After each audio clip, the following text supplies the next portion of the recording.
Bienvenue à l'édition de ce jour et nous allons nous entretenir sur le thème Comment suivre le berger. Comment suivre le berger en tant que brebis? Il s'agit ici, comme la dernière fois, d'une simple illustration de la relation que le Seigneur a avec nous, ses enfants. Il est ce berger-là qui nous guide vers des verts pâturages. Il est celui-là qui nous conduit afin que nous ne nous égarions pas. Il est celui-là qui parle à ses brebis afin de leur montrer le chemin. Mes brebis entendent ma voix. Au temps de Jésus, les bergers avaient beaucoup plus de challenges que de nos jours parce que, en dehors des prédateurs de toutes sortes, des lions et tout autre, des hyènes, il y avait des voleurs.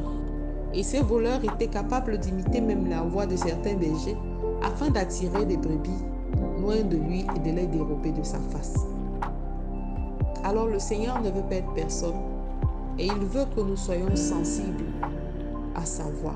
Et comment reconnaître la voix du berger, de notre Seigneur? La première manière, c'est en connaissant sa parole. Car la voix de Dieu, c'est sa parole. Il y a des gens qui donnent l'impression qu'ils reçoivent de Dieu autrement que dans sa parole. C'est une chose. Mais toute prophétie et toute révélation qui n'est pas en accord avec la parole de Dieu bien-aimé, rejetez-la. La Bible dit sonder, qu'il faut sonder tout ce que vous recevez. Alors chaque fois que vous aurez reçu quelque chose, chaque fois que quelqu'un vous aura donné l'impression que ce qu'il a reçu vient de Dieu, vous avez en main, vous avez à votre disposition la parole de Dieu qui peut vous permettre de sonder ce que vous avez reçu. Alors, il n'y a rien de plus puissant que la parole de Dieu dans la vie d'un enfant de Dieu. Connaître sa voix, c'est méditer cette parole, c'est rester connecté à cette parole, c'est éprouver tout ce qui vient de l'extérieur au travers de cette parole. Amen. Et le deuxième aspect, en dehors de la reconnaissance de la voix de Dieu, c'est l'obéissance. Il y en a beaucoup qui connaissent la parole, qui récitent les versets, mais qui font et qui posent des actes contraires à ce que ils pensent connaître ou qu'ils enseignent. En le faisant, non seulement ils ne rentrent pas dans l'écoute de la voix du Seigneur, mais ils ne peuvent même pas jouir des bénéfices de la bénédiction rattachée à l'obéissance qui caractérise la vie d'un enfant de Dieu. Alors pour clôturer tout ça, il faut faire confiance à la protection de Dieu. Nous devons être sensibles à la voix de Dieu, obéir à Dieu et faire confiance à Dieu parce qu'il est là et il a dit « Ne crains rien, je ne te délaisserai pas et je ne t'abandonnerai pas.